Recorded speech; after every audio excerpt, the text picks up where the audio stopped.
Hello, everyone, and happy Mental Health Awareness Month. For those of you that don't know, May is the month to recognize mental health awareness, and it's so important because your mental health affects your daily living, and it can affect you today. It can have drastic changes for you tomorrow, and something you don't think you're carrying, you can carry for a month or even years. But this will help you navigate it, understand it, even recognize it. Um, the Bible even speaks about it. It says, "Do not be anxious about anything. The peace of God, which surpasses all understanding, will guard your hearts and your minds in Christ Jesus." This is the Bible telling us that protect your minds. It even tells you how to do so, and that's through Jesus Christ. So the Bible is the first book on mental health, I think. Now, the topic I want to talk to you about today is grief. And yes, I know some of you may have had the urge to immediately click away. I don't blame you, but please bear with me, stick with me, so that we can be better equipped to recognize and handle grief and also understand its effects, short term or long term. Um, so, getting into it, grief isn't just being sad. It's a very messy but natural, deeply personal physiological and psychological response to loss. Whether you're mourning a person, a pet, a breakup, you could also be mourning a career path. Grief is the price we pay because we opened ourselves up to love and commitment. Um, don't think you can avoid grief by closing yourself off to love and commitment. That's not a healthy way of living either. Um, but grief isn't something you need to be cured of. It's a process that you have to live through. Let's take a pause right here. Maybe take a deep breath, not knowing what we're going into. But before we go into the next part of the discussion, I want to pause and say something important. We're going to be talking about something heavy today. It's a heavy topic because grief isn't just a concept. It's a lived experience, and it's an experience I believe many of us have lived through. So um, if this is your reality right now, or if it brings up a time in your life that was incredibly painful, please pause the video, maybe get a breath of fresh air. If you have to come back to the video at a later time, please do. But don't ignore what you felt. I would even suggest journaling what you felt and what made you feel that way. And if it does get too painful, please don't sit with it by yourself. Reach out and talk to someone trusted. Um, So, getting back into it, grief is often described as an emotion to loss. However, grief doesn't just stay in your feelings. It can completely hijack your mind, body, and your daily habits. So, I'm going to talk about four distinct areas that grief can sit in and affect you. And I'm doing this in hopes that if you are grieving one day, I pray that it's not any day soon. But if you are grieving one day, you'll be able to recognize it and catch it. Um, the first distinct area that grief can really affect you is in your cognitive area. A certain mental fog can roll in after a loss. I believe the scientists call it grief brain. This can look like you walking into a kitchen and staring at a fridge for 5 minutes and having no idea why you're there. It can also look like you forgetting all the standard PIN numbers you're used to entering, missing appointments, struggling to focus on simple tasks. Um, the other painful one is having looping thoughts where your mind is constantly replaying your loss. Um, that's the first distinct area that grief can sit in. The second one is your emotional areas. Now, this is a roller coaster that it's not fun. Nobody likes this. Grief is not a straight line. You can be feeling completely numb or fine. Sometimes when you're grieving, it's hard to tell between the two. Um, but then out of nowhere, just be hit by a wave of anger because your coworker asked you a simple question. Um, you might also experience profound longing, irrational guilt. God forbid you laugh at a joke while you're grieving, and then all of a sudden you feel immediate guilt just because you felt a moment of happiness. Um, these are all things that affect you emotionally. Your emotions are going to be up and down and all over the place as your mind wrestles with the loss. The next distinct area that grief can sit in is in your behavior. Um, our routines and how we act and navigate in the world can drastically change. Um, this can look like you not responding to text messages from your closest friends. Um, this can look like um, you deciding to obsessively clean out um, whoever it is you lost. Say they lived with you. This can look like you trying to clean out their closet, or conversely, on the other aspect, not touching it at all for years because it feels like you're betraying them if you remove their stuff. Um, then there's also a tendency where you can lean heavily on numbing behaviors.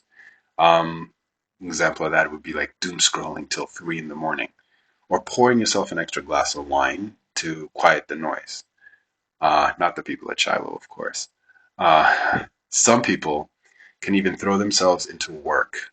They do insane hours just to escape because they don't want to think about the loss. Now, those are four big areas where grief usually affects you. And if any of these symptoms of grief feels familiar, now that just know that it's completely normal, and you aren't alone in feeling or experiencing these things. Um, One of the greatest misconceptions of faith means hiding your pain. At least, excuse me. At least that's how I remember seeing it when I grew up. Um, because of if uh, if you're experiencing pain, you're not believing that God will bring you through, and that's completely wrong. The Bible actually models the exact opposite. If you look, the Bible talks about lamenting, the practice of crying out to God with raw, unfiltered emotion, which can include anger, confusion, deep sorrow.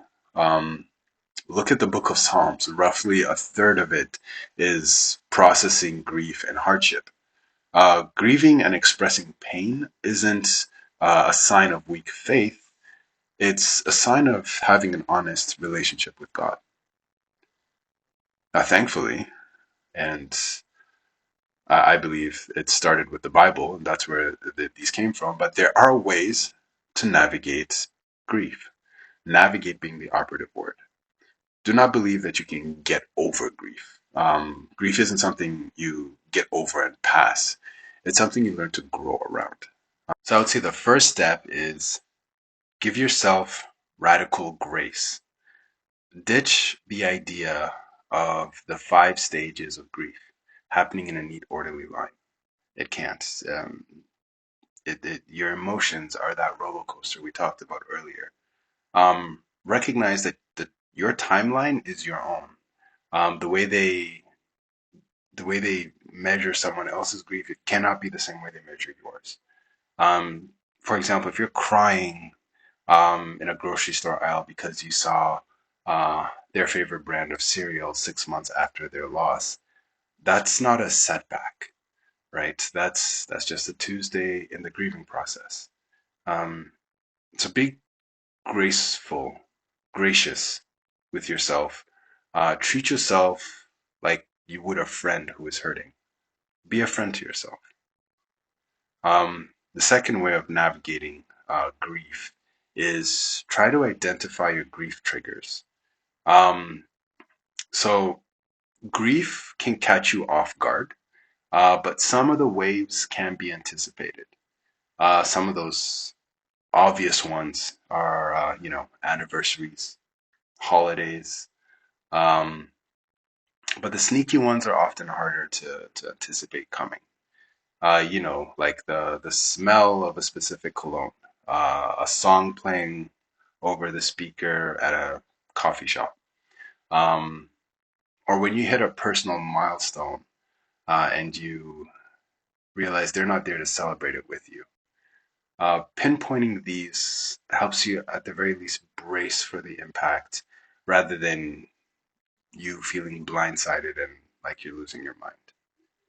Um, the third one is hard. The third way of navigating grief, but it's very beneficial, but also very difficult, and that is talk about them or it or whatever it is that you lost. Saying their name matters. Share ridiculous, funny stories of them, not just the heavy ones. Um, because grief can be incredibly isolating. Um, but we weren't meant to carry that kind of burden, that sorrow alone. Galatians 6:2 instructs believers to bear one another's burdens and so fulfill the law of Christ. Romans 12:15 explicitly tells the church to weep with those who weep. In the act of sharing stories and moments that you remember fondly of your lost and loved ones, this takes you out of the isolation. And talk to your friends and family, people that are trusted. It's very, it's a big blessing and very helpful when you talk to someone who you love and trust that won't just give you platitudes either, who will genuinely listen. You can also reach out to grief counselors or a support group. Now, the fourth way of navigating grief is build gentle survival mode habits. That's what I call them, at least. Because you have to start somewhere. Um, you can feel the grief; it can run through you, and those are normal. Those are normal steps.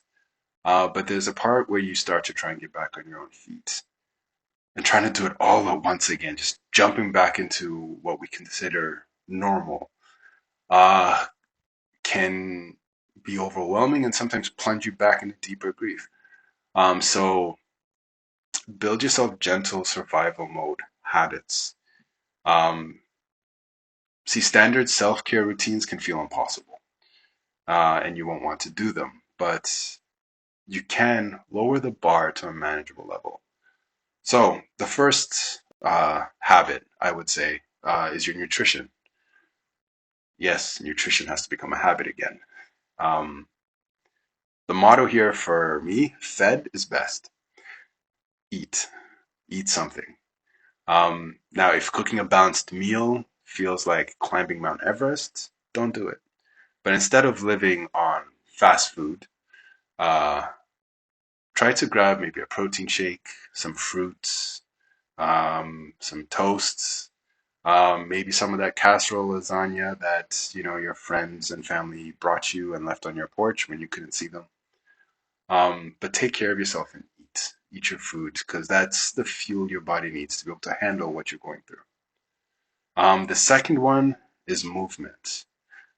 You don't need to hit the gym. You don't need to try and break your personal best. Um, just step outside for 10 minutes for a walk. Let the sun hit your face. Remind your body the world is still turning. Um, a part of you may feel like, why is the world still turning when you're going through so much loss? But fact of the matter is that it is still turning, and you're trying to re-enter it. Um, who knows? It may even start turning your world again. The third habit is connection. Let people help you. That friend that brought over the lasagna, um, I'm sure they're understanding if you don't want to entertain them. You may just ask them to leave it on the porch. So it keeps you from seeing them, but it also keeps you from being completely isolated.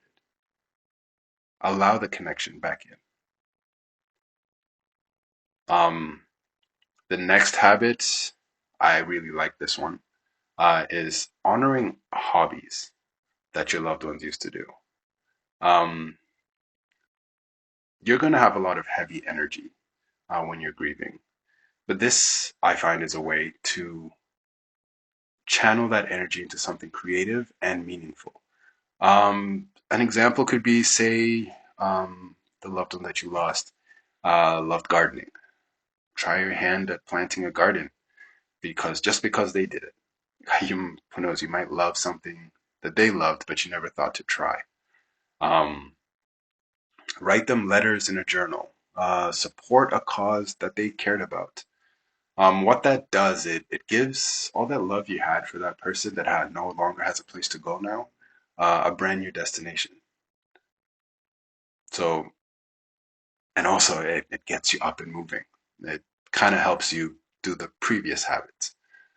Um, and the last habit is rest. Grief can drain you like nothing else. It can leave you feeling like you're wasting away.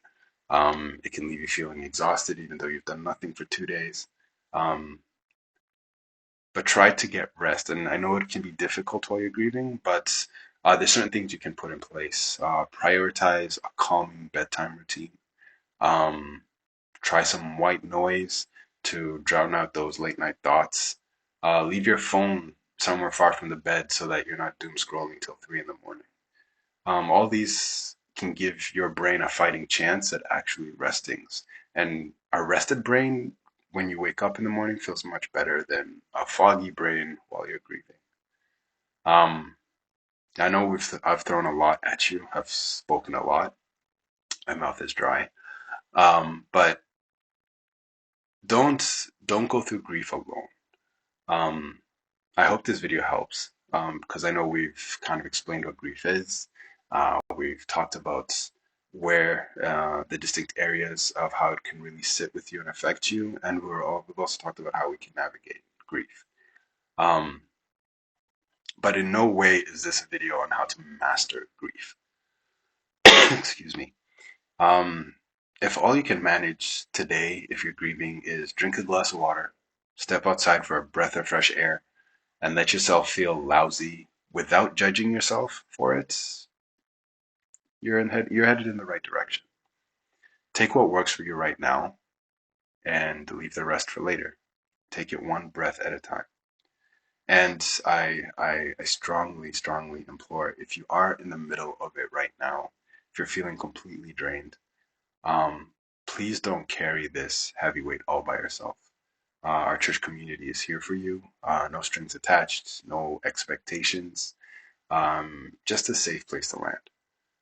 Whether you want to talk things through, maybe you need a little extra prayer, or you just want someone to sit with you in the quiet so you don't feel so isolated, we would love to connect. You can call or email us at any time using the information right here. Um, Reach out whenever you're ready. You don't have to walk this road alone. And please, if you feel like this video could help someone that is going through it, or if it could be beneficial for friends and family, please share the video and always like, subscribe, comment. That way it gains more momentum and more people see it and can be helped by it. So again, thank you for watching, and I hope you have a good rest of the Mental Health Awareness Month.